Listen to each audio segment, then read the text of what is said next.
Welcome back, Marvelites, to another episode of the MCU Exchange. We're already on episode 40. Isn't this crazy?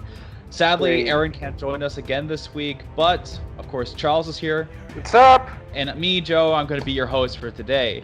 So let's just jump into it. We had a big news week. Let's start off with the biggest reveal from yesterday. Black Panther 2. There's been some movement on the film. They're eyeing production starts. Big thing was there's still no news on how exactly Marvel Studios is going to move forward with Chadwick Boseman, who tragically passed away this year. There was a mention of Letitia Wright having a bigger role. But there was one big news announcement that Tenoch Huerta, I'm so sorry if I butchered that name, will be playing one of the villain roles.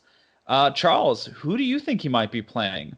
Honestly, it's so hard to say because we don't know exactly what they have in store. I know people have been wanting to see Namor. It'd be a super duper interesting to see if they got the guy Tanakwar to play Namor, but I don't think that's the case because the report specifically said he's just playing one of the villains. For all we know, he could be like a henchman, like a Crossbones type character, or maybe like a secondary Ulysses Claw type of character. So it could be anyone.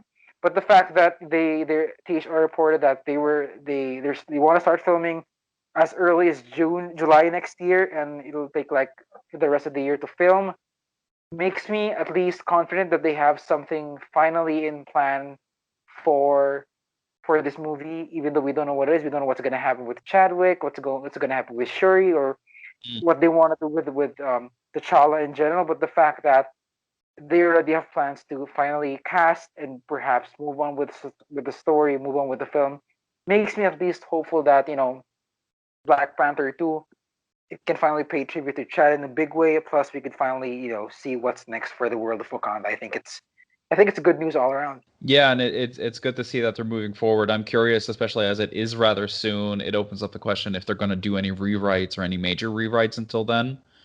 Um, I've seen a lot of people discussing that Tenoch might be playing White Tiger, which is a odd choice because I think White Tiger is mostly a hero character in the comics.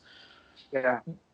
It's going to be interesting. I mean, the MCU has always been open to reintroduce or change up certain character aspects.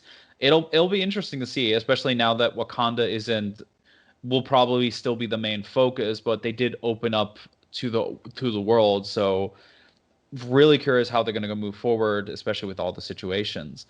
Um, I was just gonna say White Tiger is generally like a street New York yeah. character, like in the vein of Daredevil. So I'm not quite sure how you can sort of do that with White Tiger, but I mean, if Bucky wasn't White Wolf, I think this guy would have been like a perfect fit for like a White Wolf type of character because White Wolf is Mm.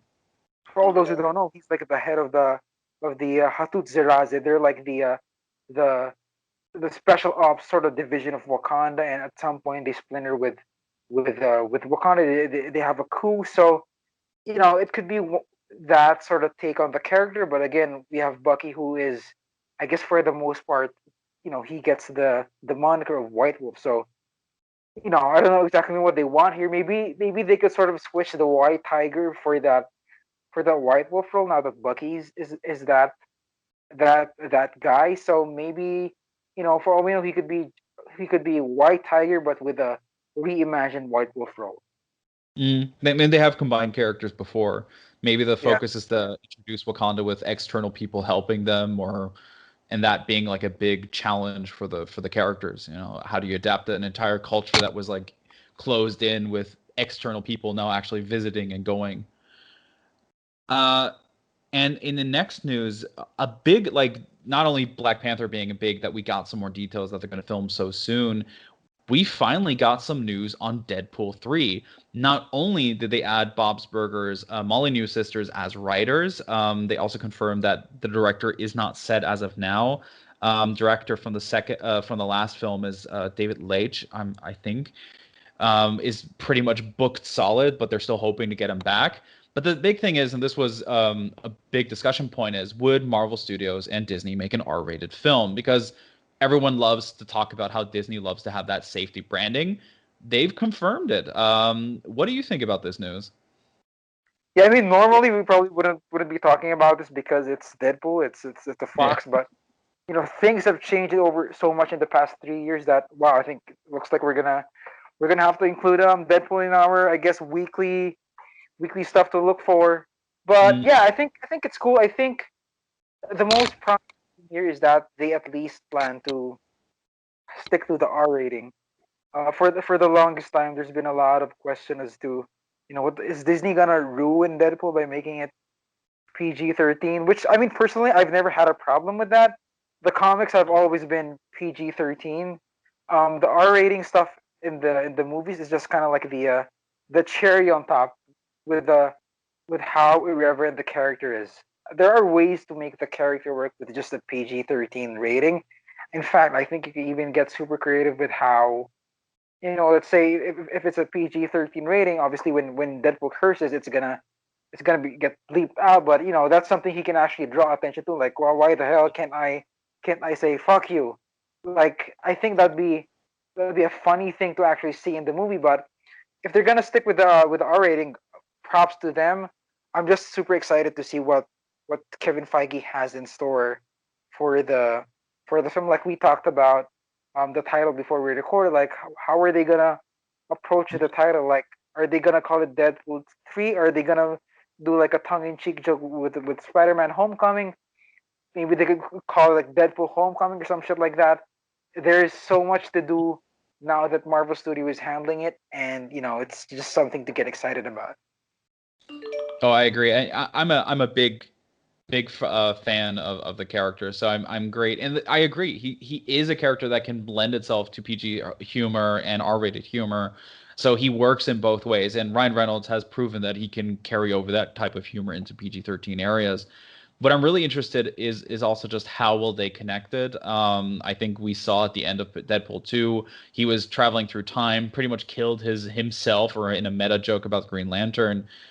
So he pretty much already can travel between dimensions, so it wouldn't be too surprising for him to just come back to his own timeline and end up actually being in the MCU world and questioning what's happening. Do you think we could see him show up before his film? Could we? Yes. Do I want to see him before his film? Kinda no, unless it's gonna depend on which property.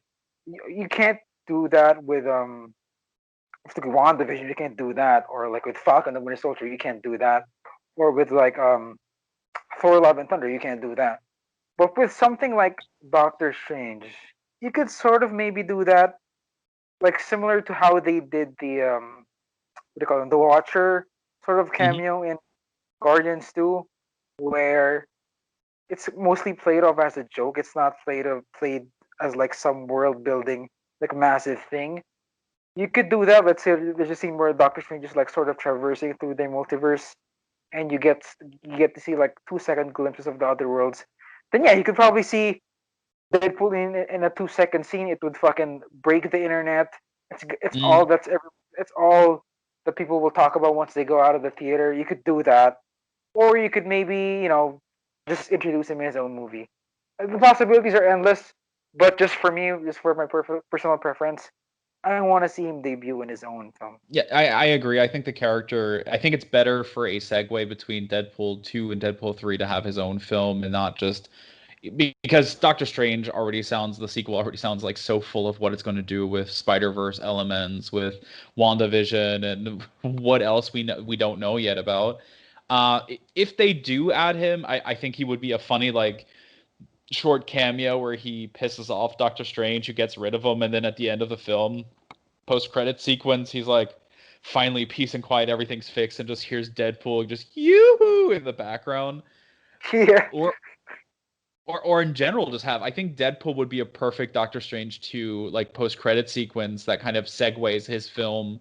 Because they're only starting to write now, so we have no idea when the production will start. So that film is probably nowhere near until 2023, 2024. yeah. So there's not even a stress in that regard. But it's going to be interesting, and I'm really curious about how they move forward with this, especially with all the MCU films trying to land on Disney Plus. How are they going to add Deadpool? I could, could we see another PG-13 version that they did with the first one? It's going to be interesting. Yeah, it's gonna be super interesting. But I mean, just your idea alone for Doctor Strange too, like as a post credit scene, I think that works perfectly. Mm, Um, because Spider-Man is sort of, at least being teased as a multiversal story. yeah. You can maybe do it there, but I don't know how much of Sony wants that. Like, I'm sure Sony's gonna want the PR for it because it's gonna bring so much fucking Mm. attention to their movie, which at this point they're almost being super cheap with how they want their movie to be successful. And so it's gonna depend. I'm curious if that's something that Sony would be even interested in. But yeah, Doctor Strange 2 is kind of like, I guess, for the two of us, our best bet. I mean, they could, Deadpool and Spider-Man have a big connection in the comics, and there's always the running gag that everyone thinks Deadpool is Spider-Man. So if Yeah, we are introduced to multiversal versions of Spider-Man, like Deadpool's in there, like the one who's like, "Who are you people?" yeah. Uh, then let's jump into the next, some Disney Plus news. This was a huge reveal. Miss Marvel started shooting recently, and we finally got some set photos. And at first, we just got a photo that kind of teased some small visual stuff that showcased she's a big Captain Marvel fan. And then later on the same day, we got a Halloween shot of Kamala Khan in a full-blown Captain Marvel costume with glowing hair included. What did you think of it? Were you excited when you saw it? Did you expect something like that? I just think it's just like, when Iman Vellani was cast, there's been sort of like, we don't know who she is, we don't know what she's done. But Mm, man, just seeing her on set, having that sort of love for Carol Danvers, it just makes me super happy. It's super cute. The fact that she has a full on, like, she has the full Captain Marvel ensemble. She's mm. wearing it from head to toe. She's got the mohawk. Her best friend Bruno is presumably dressed as Bruce Banner. So, like, I think in many ways this show will be a love letter to what the MC was done. We're gonna see what it's like to be a fangirl and fanboy inside the MC. What it's like to inhabit this world where, Captain Marvel exists, Tony Stark existed, Hawk is somewhere out there. What's it like to be a fan? And it's just so, just thinking of it makes me super happy. I'm more interested at the idea that, like, I've seen some people say that, oh, could this be the night she Mm. gets her powers, where she gets, misted by the Terrigen mists? Could this be the scene where, that big pivotal moment in her life happens? Just thinking about that again, we don't know if it's gonna happen, but just seeing these photos and what they sort of entail with the story, it's super super fun. I love it. Oh, I'm with you there, and I love the fact that like it also has bigger implications because if we think about Captain Marvel wasn't really a known hero in the MCU until after Infinity War the events. So this kind of Yeah, confirms that she was active on Earth for some time, which we were uncertain of because by Endgame, after the 5 year skip, she was off into space. So this actually also showcases a lot about her being around. I agree. I think that this might be the night where she transforms because it would be interesting to see her because in the comics she turns into Miss Marvel in her original costume. So maybe while wearing that outfit, because she's wearing it and thinking about it, she transforms into Carol Danvers or a version of Carol Danvers throughout the film. It's going to be interesting. I think Miss Marvel, like you said, is going to be like a little love letter to the franchise. So I'm really curious how they're going to go, and especially what direction or what the implications will be for the future of the MCU through these Disney Plus shows. But I do have one question for you. Do you think she's going to be Inhuman and we'll get the Terrigen? whew, it's so hard because, like, I'm pretty sure they're gonna have to introduce the Inhumans at some point. And as far as we know, I mean, as currently in the comics, she is kind of super tied to the Inhumans more than one would expect. It's not like just something you can I guess brush off. But yeah, they're gonna have to find, if they're not gonna make her Inhuman, they're gonna have to find a really really interesting way to um to justify her having powers, because I think introducing the Inhumans will be a tall order. So again, it's gonna be something they have to explain. But Mm. I mean, Eternals is just around the corner, or at least maybe a year from now, we're gonna see exactly how the Eternals sets up, these prehistoric idea of having, I guess, genetically engineered humans. So if maybe Eternals is gonna set some of this stuff up with mutants and the X gene and whatnot, I could see them sort of planting the seeds also in general for something like the Inhumans, Hmm. where it's something that people could understand, that's super easy to follow, and then you know they could maybe one day introduce like the full-on royal family. Yeah, I'm with you on that. I wouldn't be surprised if they start making like more connections between these elements. The Inhumans in general have seen, they're in the Avengers game. They were in Agents of Shield, so the characters themselves have been very growing it more popular, or at least well known in the public conscious. So it's going to be interesting how they tackle it, especially because they're pretty much, if they introduce the Inhumans, they will completely separate themselves from Marvel TV, and I think that's going to be the big change that we've been all kind of waiting for an official confirmation.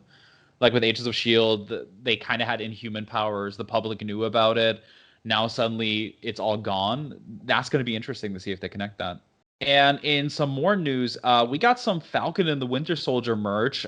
Showcase some really cool designs. I'm a big fan of their Winter Soldier coins with like the arm and the symbol. Especially now that we realize that he also has a star on his arm, similar to the star on the shield. So they're playing around with that. But there was one little aspect that really stuck out. There was like a pin of Sharon Carter that said "fugitive" and "wanted." So that means she's most likely on the run throughout the season. How do you think this picks up? Do you think this is connected to her helping Captain escape in Civil War, or why she still is on the run after the skip? I mean, I've been thinking about that. If she is sort of still a wanted figure after the event of Civil War, I mean, how many years has it been since Civil War Hmm. 2016? It'd be like 7 years after Civil War, after Yeah. the snap. Like I imagine the snap and the blip caused some changes to the statute of limitations with certain laws. I'd like to think that is something that would be affected because you fucking disappear for 5 years and go back. You've got 5 years of your life like missing. At some point, some laws are gonna have to shift in favor of that, and we don't know what exactly Sharon's fate is since in Civil War. Civil War, we don't know if she survived the snap. We don't know if she died from the snap. So it will be weird to see her sort of deal with the ramifications of Civil War when Ant-Man is hanging around scot free and everyone else is kind of sort of they're not necessarily fugitives anymore. Mhm. So it's going to be interesting to see why exactly she's on the run, because I imagine it's going to be something else. But I mean, it could be the Civil War stuff. But I'm kind of hoping it's not because of the snap in the lip. Yeah, my theory is that whatever organization is kind of the main threat of the series, that she might be have infiltrated them. I wouldn't be surprised if she like is our first sword agent. That was going to be the first introduction to the organization, which is going to have a little bit of a focus in WandaVision. So I wouldn't be surprised if she works for them and is still a bit on the run, or maybe the fugitive is just because she's undercover. They can do a lot with it, and I'm happy to see Sharon Carter return because her connection to Captain America, I think most people just assumed, okay, her story's over, even though she kind of got shafted after making out with him once, and then he went back to her great grandma. They're going to have to address that in the Yeah. um in the show. Like, even though it's kind of sort of turned into a joke, like sort of a meme about him kissing, or rather, Sharon kissing her uncle or some shit like that. They're gonna have to address that at one point, because Falcon clearly knows where Steve is. Bucky and Falcon know where Steve ended up, and they know that he's somewhere out there with Peggy in another timeline. So it's gonna be something they have to talk about. If they don't address that, I might be disappointed. Even if it's just a joke, it's just something you don't want to kind of ignore and leave in the room because everyone's going to be asking. Yeah, sure, yeah. Let's get into the final news. One more aspect. It's not confirmed, but it was an interesting reveal on IMDb. Robert E. Grant is playing a major character in the upcoming Loki show. Now, no one knew exactly who he might be, but his stunt double had the name Classic Loki attached to it. So this is an interesting thing because we already had a lot of rumors about Lady Loki and Kid Loki in the series. It almost seems like they're taking some inspiration from Kang by creating like this Council of Loki concept with Lokis from different timelines, especially with potential rumors of Young Avengers coming. Young Loki almost makes sense to add it in some way or another. What are your thoughts on this? Do you think it was just it may just be some kind of mistake, or if it does end up true, what are your expectations for the show, especially with the introduction of the TVA and everything? I mean, I'm excited at the prospect of seeing old Loki. I think as soon as they announced Richard E. Grant, it was one of the things that popped into my mind. I think we even talked about it here, or I think me and Charles talked about it in the other podcast. But just the idea that Richard E. Grant is playing like older, presumably more evil Loki, who's kind of seen shit. Like, oh my god, that sounds fucking sick. It's Yeah. kind of like a pitch perfect casting. Like imagine Richard E. Grant with a horn helmet. Like how amazing would that be? That sounds super exciting. And like at this point, because I'm so on board with that theory, I'd probably be disappointed if he ends up being like TVA scientist number 5. I'd be super disappointed in that because this show has so much potential to be something that's going to introduce a lot of crazy shit. So seeing all these variations of Loki throughout the multiverse is something I think they would miss out on if they don't do it. It's something I that absolutely. like it'd be like they would have, I would say they dropped the ball if they don't at least explore some facet of that. Yeah, I absolutely agree. And I think, I kind of think the actor is really incredible, especially being a villain. He was absolutely wasted in The Rise of Skywalker, in my opinion, because he just wasn't around as much. But if they really go the classic Loki or evil Loki route, it opens up a lot of interesting questions because we do know that Kang has been casted. Kang is coming, but they casted him for Ant-Man 3, which is probably only 3 or 4 years down the line, which opens up the question is like my theories is kind of that Richard Grant's Loki and Kang together are the founders of the TVA because the Loki we know now is kind of trapped in like this constant loop. So he always comes back or ages, and his older version founds the TVA. There's so much potential here, and I think that's going to be like the big thing looking at that show. If you introduce the TVA with time travel, you're gonna have to do something with it. I think the TVA is gonna play like some sort of big part with whatever they're planning. Like Mhm. depending on, I guess, how the release schedule goes, I think the TVA is gonna find its way at some point in Doctor Strange too. No, I agree, and I think that WandaVision, Loki, and Doctor Strange with Spider-Man 3 will be like the four series or four franchises to focus on the whole multiverse the most. Yeah, so that's pretty much all the big news stories for the week. It was quite, Deadpool 3 might finally be part of the MCU, Black Panther 2 moving forward, lots of Disney Plus news. It's going to be exciting to see how we're going to end out this year. If we get any more news in the coming months as we build up to January's finally release of Yeah, WandaVision. So only a few weeks left. Just a matter of crazy. waiting. Yeah. It's going to be interesting. But with that, thank you guys for listening. We cannot wait for next week. Hopefully, Aaron can join us then. If you're interested, of course, check out MCUExchange. You can follow us on Twitter. Also, you can follow Charles on Twitter. You can follow me on Twitter at CFS Villanueva. You can also follow me at thatabel, THATABERL. And we cannot wait until the next episode and see what else, Carl. Let's see if it can be even crazier than this week. Until next time. Bye.